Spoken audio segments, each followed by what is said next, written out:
Boa tarde, amigos. Estamos abrindo mais um preliminar à imagem do futebol. João Bosco Vaz, um dos jornalistas convidados, mas vereador de Porto Alegre, uma figura ilustre da sociedade, ouvia o REC apresentando o preliminar como o som do futebol, né? Porque o melhor da festa é esperar por ela. Quando tu abrisse com a imagem do futebol, esse REC é rápido e vivo, né? Adaptou a frase da Rádio Guaíba, o som do futebol. Preliminar, o som do futebol, o melhor da festa é esperar por ela. Que é outra grande frase, que parece que é do Milton Jung. Parece que é do Milton Jung. Aliás, um abraço para o Milton Jung. Fez ontem 83 anos.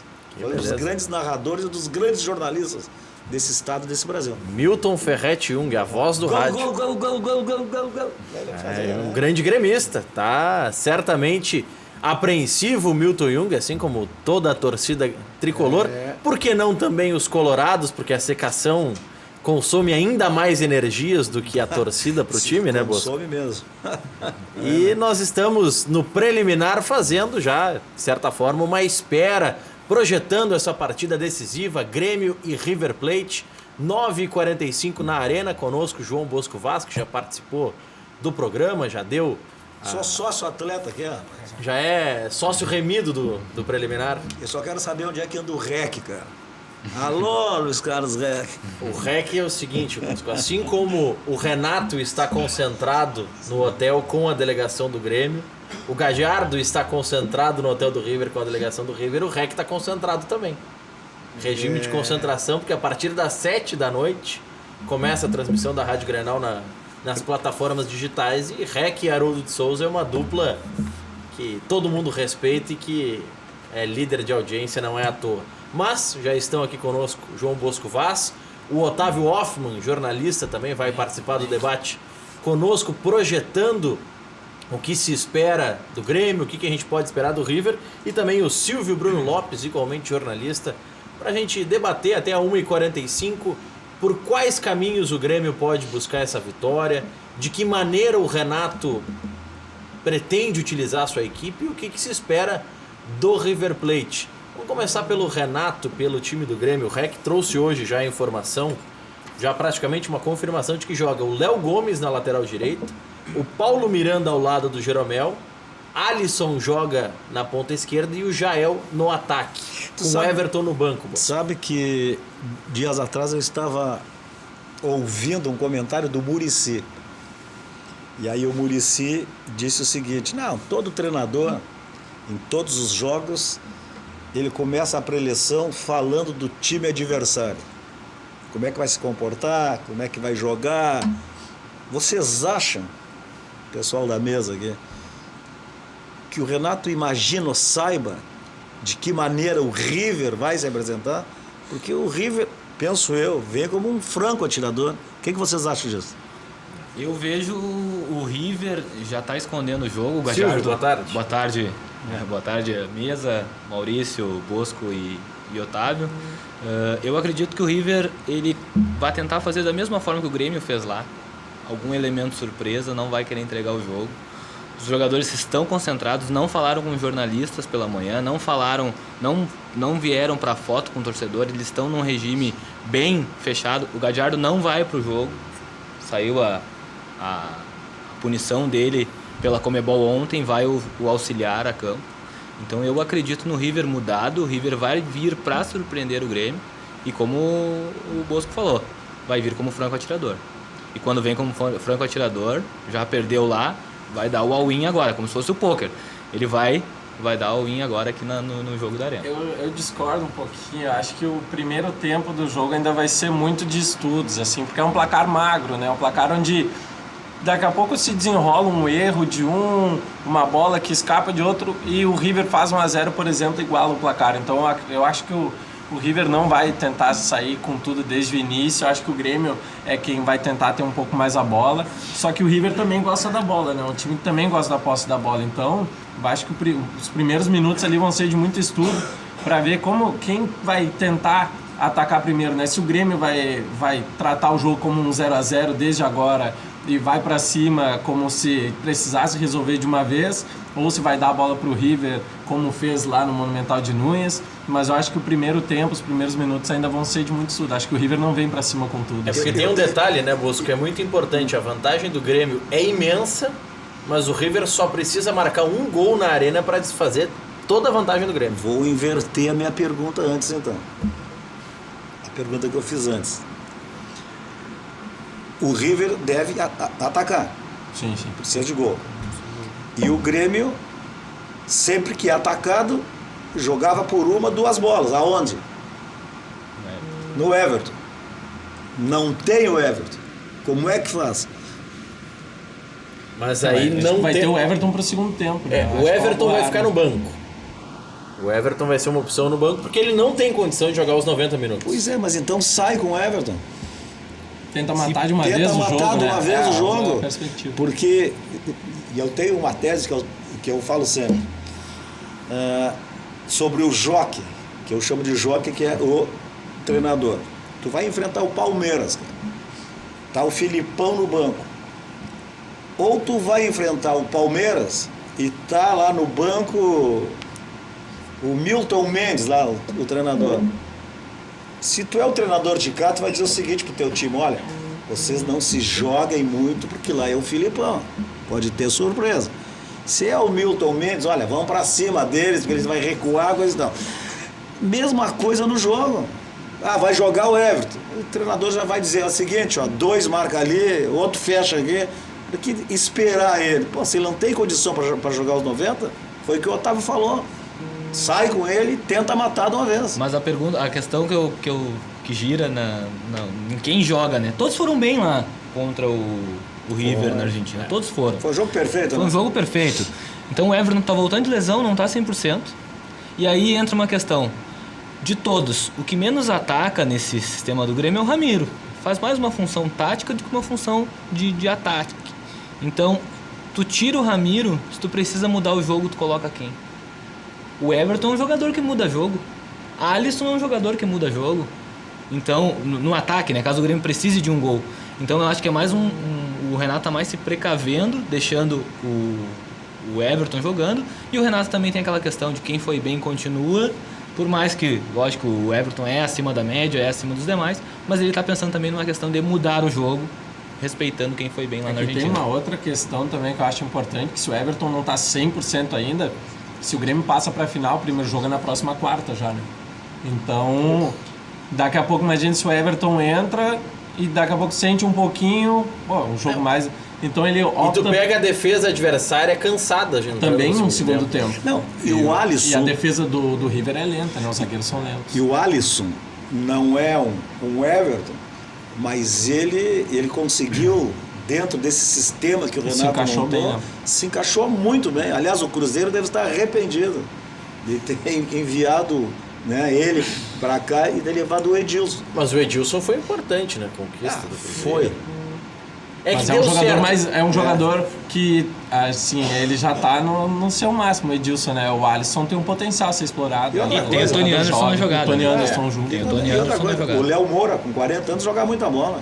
Dá vontade de ver jogar. Fácil. Mas hoje o Renato acerta, né, em colocar o Léo Gomes, eu acho, né? Não Porque tem, ele foi muito é um bem, jogador né? que também marca mais do que o Léo Moura, né? Você renovaria com o Léo Moura pro próximo ano, Bosco? Em questão de grupo, renovaria. Porque tu olha ele jogar e nessa alternativa que o Renato usa, joga uma, descansa duas, joga uma, descansa outra. Ele joga muito fácil. A bola sai redonda do pé dele. Não sai, ele não recebe a bola e devolve uma melancia, não.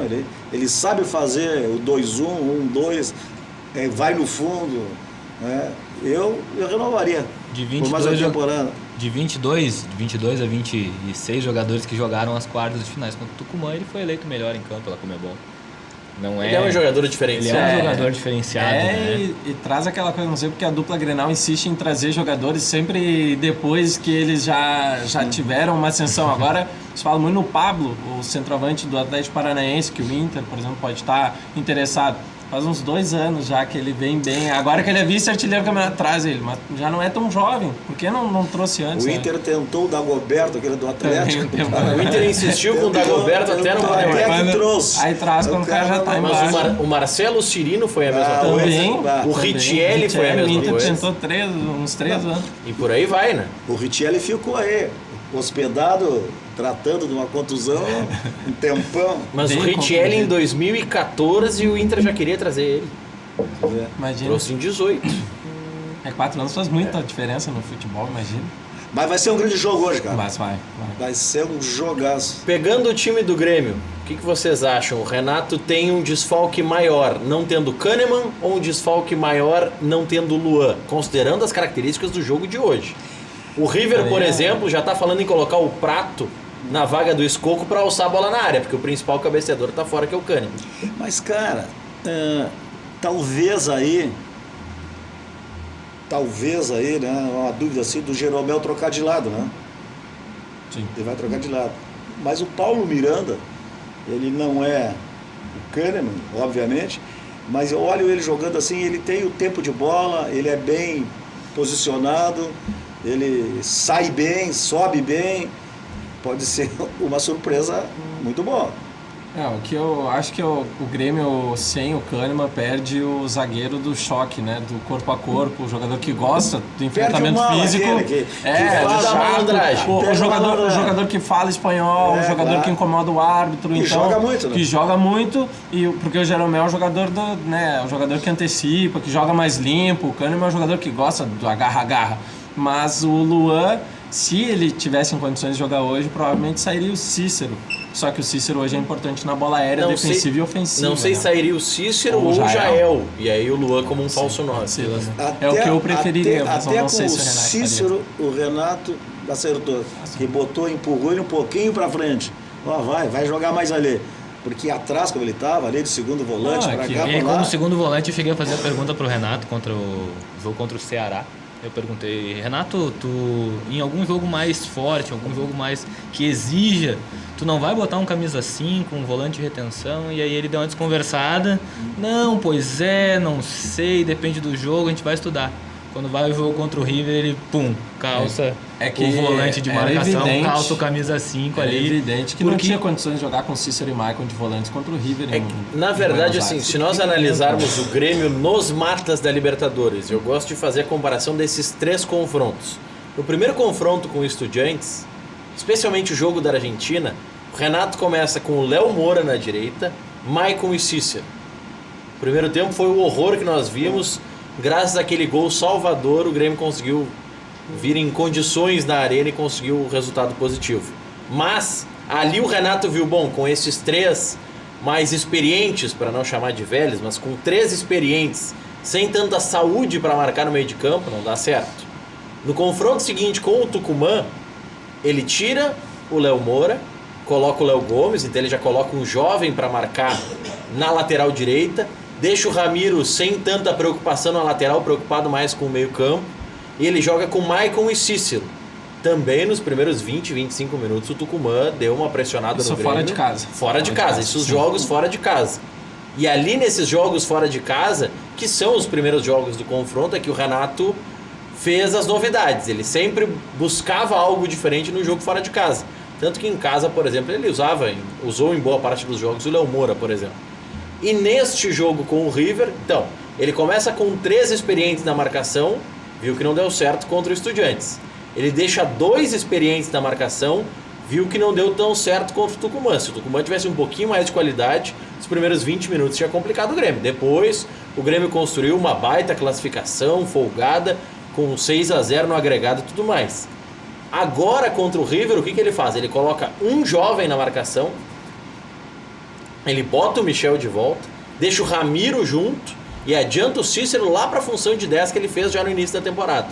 Então, ele deixa a marcação, ele deixa o Cícero pelo quesito altura, e também por não ter o Luan, mas ele deixa o Ele Cícero chuta muito, né? em O campo. Cícero chuta muito. Ele... Foi uma E ele orientação, aproxima o Cícero da área, né? Pelo que se falou depois do jogo contra o River, eram orientações, né? Chutar de fora da área e bola alçada. E o gol do Grêmio surge de uma tentativa do Cícero de bater a gol, a bola desvia na zaga e vai para escanteio. E aí até o Alisson, ele reclama, porque o Alisson estava livre, o Cícero tentou chutar, a bola foi para escanteio. No escanteio o próprio Alisson põe na área e sai o gol do Grêmio. Então acabou acontecendo as duas coisas no lance onde o Grêmio conseguiu o gol, né? Mas então, assim, só concluindo ali, o Renato percebeu e ele comprovou na prática que ele precisa ter um jovem, entre aspas, na marcação, mas experiente, como é o Michel, como em alguns momentos se especulava que seria o Tassiano, porque era o jogador jovem do meio, e ele tem a qualidade do meio pra frente. O Michel, esse aí tem muita qualidade. E outra coisa, é um volante de pé esquerdo, cara, que eu me lembro do Mancuso, o argentino, Mancuso, que jogou no Flamengo, jogou no Palmeiras, e ele toca bem, ele marca, ele sai pro jogo, ele dá proteção. Eu não sei se eu já contei uma vez aqui, conversando com o Falcão, aí o Falcão para mim, Bosco, fico vendo os jogos ali, no meu tempo eu volante, eu tinha que proteger a zaga, proteger os laterais, marcar o 8, tomar a bola, sair jogando e ainda fazer gol. Hoje eles botam 3 para fazer o que eu fazia, para fazer o que o Batista fazia, para fazer o que o Caçapava fazia. Claro, que as coisas andaram e mudaram, né? Mas se tu não faz, se tu não ganha o meio campo, né, esse é o beabá do futebol. E por muito tempo se criou aquela coisa, precisava de um volante que destruísse e um volante que saísse para o jogo. Aí feliz é o time que tem o Grêmio, como teve Maicon e Arthur, que sabiam fazer as duas coisas, então você multiplicava a qualidade da tua saída joga de bola. Muito, né? Joga muito bem. Esse cara parece que tem uma cola, né? Ele bota a bola na chuteira ali e ninguém tira dele. O Maicon foi um dos poucos jogadores que me surpreendeu quando eu vi jogar a primeira vez no estádio, porque às vezes a gente olha pela televisão, a impressão é diferente. É diferente. Eu vi ele num jogo em Veranópolis, Grêmio Veranópolis, um dos meus primeiros jogos no Gauchão 2016. O Maicon recebia a bola, o time do Grêmio estava uma bagunça. Quando a bola chegava no Maicon, as linhas se arrumavam. Porque ele dominava a bola, abria a mão aqui, abria a mão ali, dava o passe e o time do Grêmio se alinhava. Capacidade de organização de meio campo que tem um camisa 8 como o Maicon é surpreendente. E o Michel, melhor, bola de prata do Campeonato Brasileiro do ano passado, não foi à toa. Então o Grêmio fica muito mais forte com essa dupla de volantes. Cara, tu tá falando em linhas aí, sabe que eu tenho 35 anos de janela nisso aí, né? Fui setorista do Grêmio 15 anos, viajei o mundo aí. E eu já conversei com o Cláudio Duarte, com vários técnicos. Cara, tem gente que olha o jogo e tem gente que enxerga o jogo, né? Sabe que eu olho, nunca consigo ver essas linhas que vocês falam, cara. Porque pra mim é o seguinte, os laterais não sobem ao mesmo tempo sem a bola, a zaga não pode marcar em linha, o 5 pega o 8, o outro fecha um pouquinho, e aí vocês conseguem ver, e não só tu que tá falando, todo mundo vai lá, porque o cara fez o 4, 4, não sei o que lá, e aí eu fico olhando, tá, mas onde é que tá o 1, cara?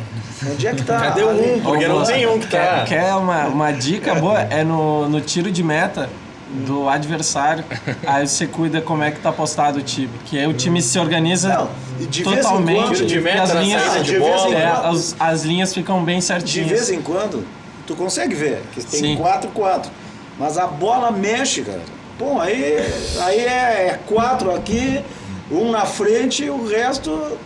Né? Porque aí quando a bola começa a rolar, é interessante entrar nesse debate, porque algumas pessoas dizem, não tem essa história de linha, porque a organização quando a bola tá rolando é diferente.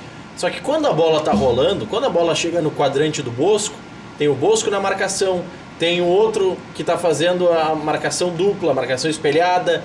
Existem outros mecanismos. Sabe por quê? Para com esse negócio de terço, de quadrante, de marcação espelhada. Explica pro cara o que é marcação espelhada, né? Marcação espelhada quando tem... Vamos lá, pra tentar ser o mais didático possível. Que eu já tô vendo. Pra mim é próximo da área, na intermediária, no meio campo. Seria mais ou menos o seguinte, tu tá com a bola perto da linha de fundo. Eu tô na tua marcação, eu sou o teu marcador.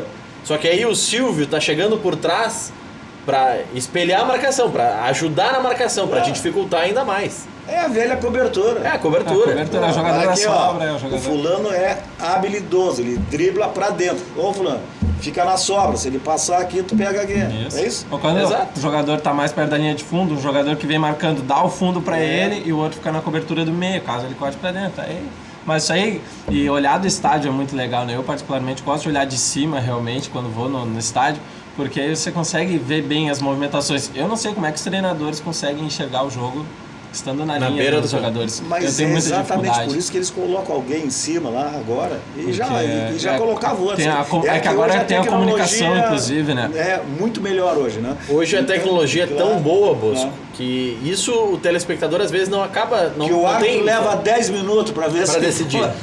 Mas o que acontece hoje, vamos lá, na parte superior da arena, ali próximo das arquibancadas, o torcedor que for para a arena hoje vai talvez perceber isso. Tem um cidadão em uma cabine que vai ter o uniforme do Grêmio, em outra cabine vai ter um cidadão com o uniforme do River. Eles vão estar com uma câmera, vai parecer uma câmerazinha pequena, só que é uma câmera e por isso que tem que ser uma câmera deles, não pode ser a imagem da TV. É uma câmera que está pegando o jogo no ângulo mais aberto possível. É até meio difícil de ver os atletas, parecem uns pontinhos só, porque é uma câmera tática. É uma câmera para analisar como a equipe está posicionada taticamente. O que acontece? No intervalo, o cidadão que está lá em cima, que é um especialista nisso, ele separa, e ele já sabe quais os lances o técnico gosta de usar, ele separa alguns lances e encaminha lá do serviço de gravação para um tablet que está com o técnico no vestiário. E o técnico mostra nesse tablet para os jogadores como está o o posicionamento técnico para tem que fazer corrigir. um curso do Senac. Em se tratando do Renato, eu acho que o auxiliar é quem cuida do tablet, mas... O Sabe que- Renato não usa tanto. Tu sabe que eu... Ele absorve as O informações, Roger, mas não usa é um tanto. treinador que utiliza muito da tecnologia. Sabe que o Luxemburgo falando, porque eu sempre assim me questionei o seguinte, pô, termina o primeiro tempo, tem 15 minutos lá, como é que faz isso? Como é que faz? Aí o Luxemburgo falou o seguinte, não são 15 minutos, o juiz apitou, aí para o jogador para dar entrevista, para conversar com quem ele já jogou no outro clube, Sim. troca a camisa, aí quando eles chegam todos no vestiário lá, tira a chuteira, blá, blá, blá, o treinador tem 3, 4 minutos para poder corrigir. 3, 4, e não adianta encher o jogador de informação. Você vai corrigir 2, 3 coisas pontuais, Claro. ali um erro numa marcação, Claro. alguma jogada melhor que tem que ser melhor trabalhada Claro. no ataque, ou de repente as linhas tu tem que ajustar porque uma linha tá mais afastada da outra, tem que compactar um pouquinho o time É que os e o resto é torcedores, depois. é que os torcedores que não convivem como adiante, né? Vive disso, né? Eles pensam que é uma segunda preleção lá. Não, Senta não, todo rápido. mundo lá e olha aqui, ó, vai lá. Claro, tem um grito, tem um jogador que só se movimenta se gritar com ele, tem outro que se tu gritar e ele não joga, tem que ir pra conversa. Inclusive, esse é um dos problemas que o técnico do River, o Galhardo, e o Esqueloto do Boca vão ficar de fora do banco hoje e amanhã, porque demoraram muito para voltar do intervalo, mas foram reincidentes. A Conmebol avisou que se acontecesse de novo ia punir, eles acabaram sendo punidos com um jogo de suspensão e multa ainda. É que assim, segundo o regulamento da Conmebol, qualquer caso destes que aconteça, mesmo que não seja culpa do técnico, quem cumpre punição é o técnico, Sim.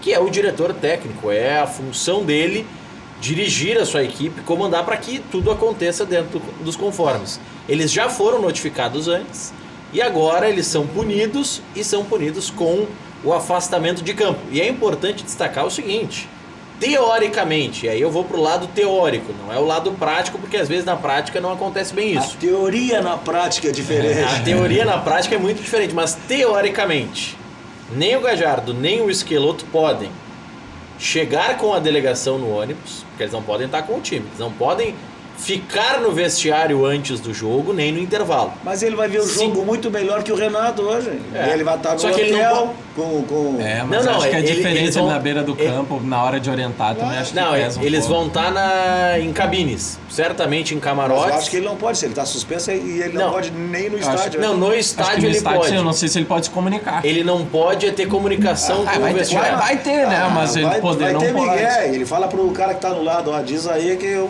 aqui tá ruim lá. Mas Ou eu daqui a acho- pouco faz o seguinte, ó. Bosco, pega o teu WhatsApp aí, começa a gravar. Eu não estou falando contigo, mas isso. Aí o Bosco leva lá. Tem. Sempre tem um jeitinho. Por isso que eu falei, na teoria é uma coisa, na prática é outra.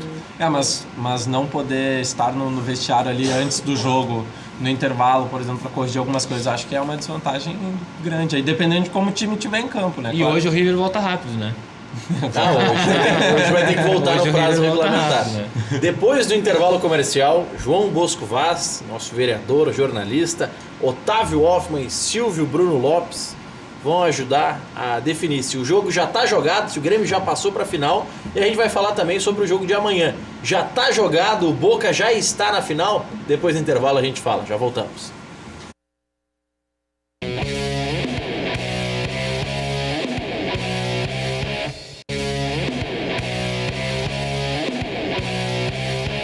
Uma e meia de volta com o nosso preliminar, a imagem do futebol. A gente estava falando sobre a pegadinha entre aspas, que fizeram com o presidente do Dacref, né, vice-presidente de futebol do Grêmio. Ele concedeu ontem uma entrevista a uma rádio argentina, a rádio La Oral Deportiva, e perguntaram para ele, Duda, com quem o Grêmio quem o Grêmio quer enfrentar na decisão da Libertadores? Ele disse, eu prefiro jogar com o Boca, porque aí a decisão vai ser na Arena. Foi uma declaração até de certa forma correta. O que ele não está errado, mas eu gostaria de dizer, olha, primeiro eu preciso ganhar do River. Primeiro eu tenho que passar pelo não River. se fala esse E tipo como de ele não disse essa parte do primeiro, eu quero passar pelo River, tal, os argentinos já fizeram um furor. Pegaram a declaração e o dirigente está com soberba, eles têm que... Alguns colocaram, não contem com os bilhetes Nada mais do que antes deles tentar entrarem na motivar, bilheteria. nada mais do que tentar motivar o time, vamos levar isso aí pro vestiário. Nossos técnicos aqui todos já fizeram isso. É como... Pega o jornal, olha o que fulano escreveu aqui. Tipo 2007, o Caxias com grife, o Boca o Caxias com O grife. vice- isso aí acontece. um vice-presidente, eu acho, do Boca também falou que se o Boca passar a final, nem a França, atual campeã do mundo, ganha deles. Aí depois perde e fica E o presidente como, né? Macri da Argentina também deu lá, né? Se que der não queria. River e Boca, termina a Ele Argentina. não quer que vai ficar vários dias sem ninguém dormir na cidade. Ele não quer até pela rivalidade, né? Foi presidente do Imagina. Boca.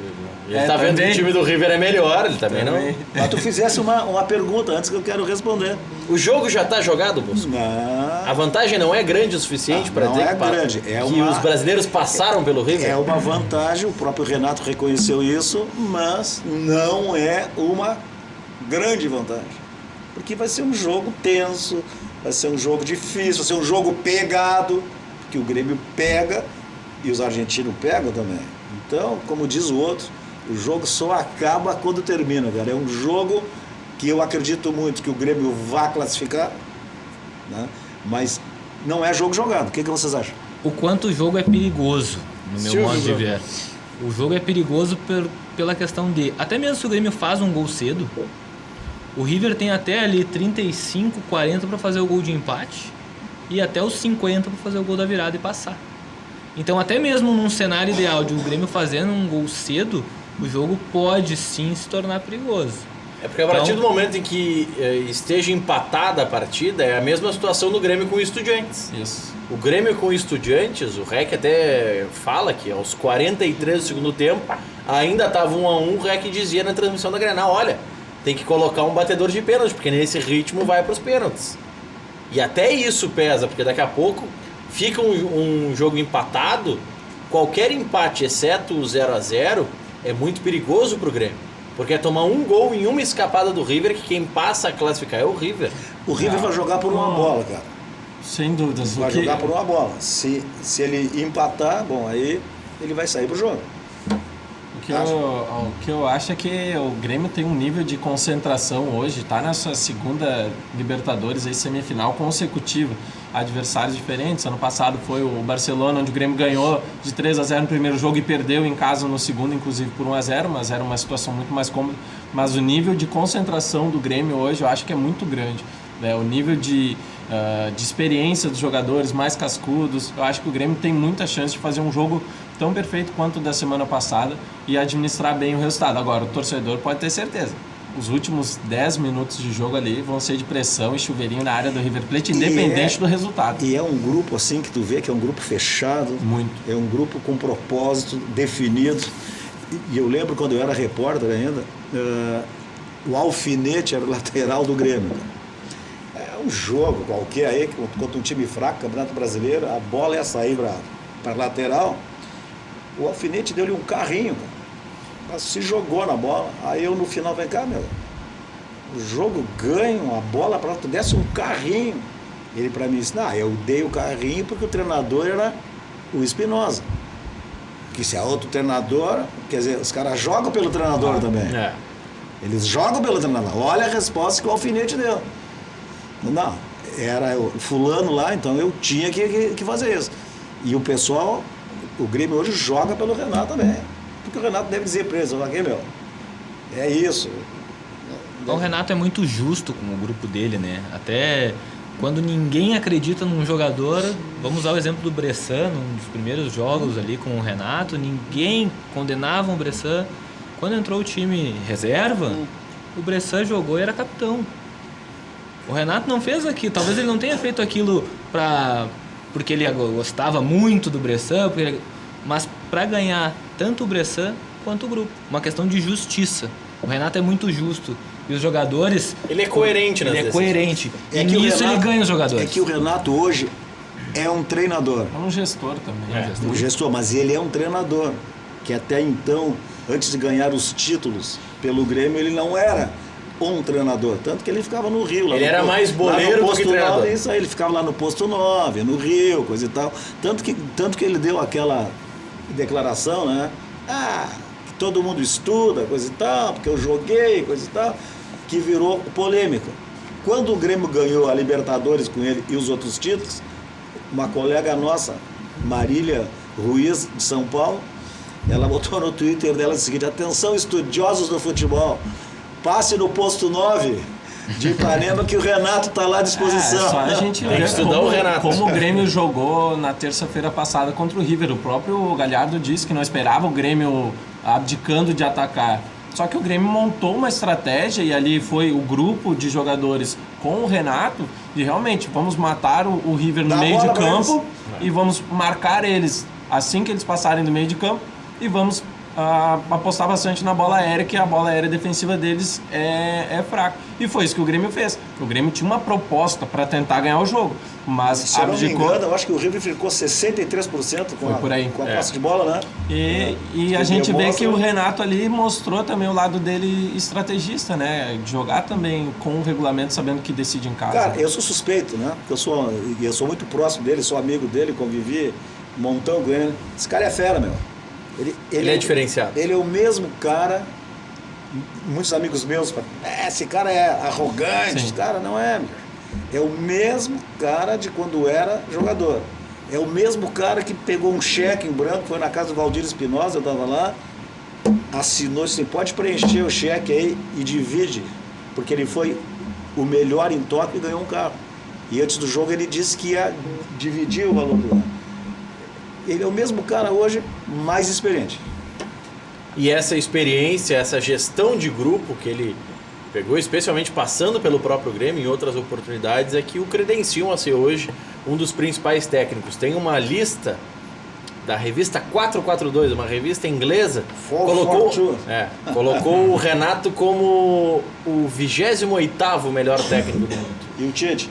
O Tite é o 11º, né? São os únicos brasileiros a figurar na lista nessa Os visão. últimos. Eu não vi se já saiu o top 10 hoje, mas o Tite do treina até nós, 11º para baixo. O Tite treina até nós. O Tite treina a imprensa, o Luxemburgo treinava a imprensa. Não, mas o Tite o é mais Renato competente, treina a imprensa também. Ele nos treina. O Renato, ele é diferente. O Tite vem com aquela conversa mole dele lá, e aí tu fala e Com ele... aquela conversa meio de A passo. imprensa chega na coletiva, daí Tite começa a falar, a imprensa perde a vontade de dar uma apertada, Mas de fazer uma o pergunta Renato indigesta. Fica muito na boa. O Renato, eu nunca vou esquecer a primeira entrevista do Renato após a saída do Espinosa. Que aí tinha uma grande expectativa, será que o Renato foi a favor da saída, será que foi contra a saída? Misteriosamente, ou curiosamente, ou por um lance de sorte, porque a sorte acompanha os bons, naquele mesmo dia o Renato ganhou o busto. E aí ele bota o busto, bota o óculos dele no busto, acabou a coletiva. Mas olha aqui, cara. Dentre as tantas entrevistas dele, teve um jogo no ano passado que o Jeromel foi no fundo do campo e fez uma cruzada e não sei quem meteu o gol lá e o Grêmio ganhou. Aí na coletiva, um colega nosso lá, pô, Renato, o Jeromel deu uma de Renato, foi no fundo. Não, menos. Não, de Renato não. São incontáveis as entrevistas do Renato que pautam a imprensa a semana inteira, né? Grenal, a demissão de médicos, a demissão do Espinosa. Cara, o Renato como o porta-voz principal do Grêmio. Ele jogava e toda a temporada o Grêmio contratava 3, 4, 5, 6. Aí o Renato chegava pra nós assim, é bom ou bonzinho? Como assim? Não, de bonzinho tá cheio aqui, nós precisamos dos bons. Precisamos do diferenciado. Né? Olha aqui, o Grêmio enfrenta hoje o River Plate, 9h45 da noite na Arena. Léo Moura e Everton estão recuperados, o Everton deve ficar no banco. O Léo Moura é uma incógnita, ele está à disposição, está concentrado. Eu coloco como uma incógnita estar no banco ou não, porque são apenas 7 jogadores no banco de reservas. O Paulo Miranda deve substituir o Kahneman. Provável time com Groi, Léo Gomes, Jeromel, Paulo Miranda e Cortez. Michel, Maicon, Ramiro, Cícero, Alisson e Jael. O Marcelo Gajardo, técnico do River, não poderá comandar a equipe na beira do gramado. Foi punido pela Comebol, punição divulgada ontem à noite. E o Esqueloto, técnico do Boca, também foi punido. No caso do Galhardo, o auxiliar dele vai treinar a equipe. No caso do Esqueloto, o irmão gêmeo. Só me dá uma informação. O Paulo Miranda vai ser pela esquerda ou ele vai inverter com o Jeromel? Não foi aberta essa informação. E segunda pelo coisa, Renato. tá resolvido. Tá resolvido, Boca. Os caras são gêmeos. É só trocar, né? É só trocar. E são muito É só iguais. trocar, nós são iguais. Tem que fazer biometria. Hein? Depois do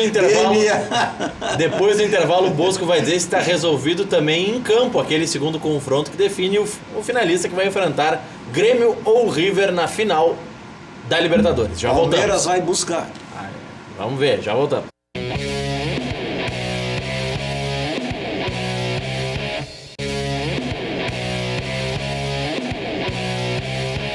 Projeto Casa Nova Madelomba e Construlomba, casas financiadas pelo Minha Casa Minha Vida ou também financiamento direto. Melhores condições para você construir a casa dos seus sonhos e um valor que cabe no seu bolso.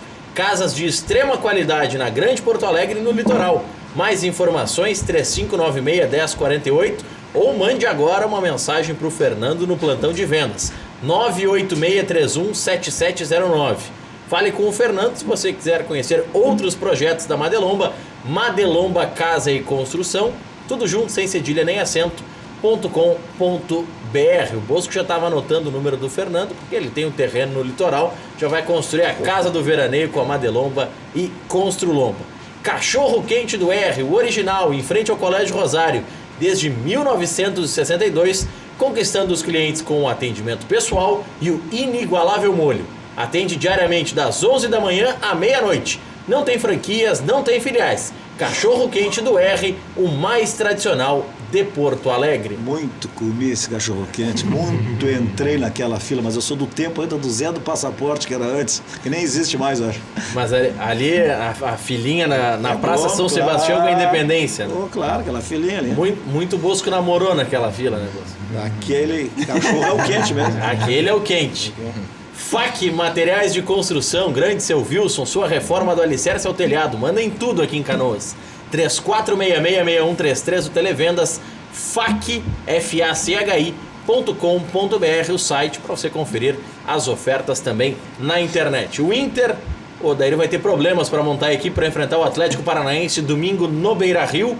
Dourado, Edenilson e Jonathan Alves estão suspensos e são desfalques confirmados. Dourado, Edenilson e o Jonathan Alves. O Jonathan Alves E o mais ou Damião- menos O desfalque. Damião contundido ainda. O Damião não joga também, acho que é O desfalque. Damião segue sem treinar, assim como o Potker, e é dúvida. Os dois são dúvida, mas o Damião deve jogar essa partida. Charles e Gabriel Dias são opções para a vaga do Dourado. O Zeca deve substituir o Edenilson. Palpite para o jogo de hoje, Busco. Cara, Grêmio classificado. No outro lado já deu Boca. É difícil, mas eu acho que o Palmeiras pode virar. Palpite hoje, Otávio. 1-1. Silvio. Passa o Grêmio, não sei o placar e passa o Boca. O meu palpite eu dou às 19 horas. Obrigado, Silvio. Obrigado, Bruno. Obrigado, obrigado, Bosco. valeu. 19 horas tem o Cadeira Cativa. Boa tarde. Luiz Carlos Reck, um abraço e o cachê.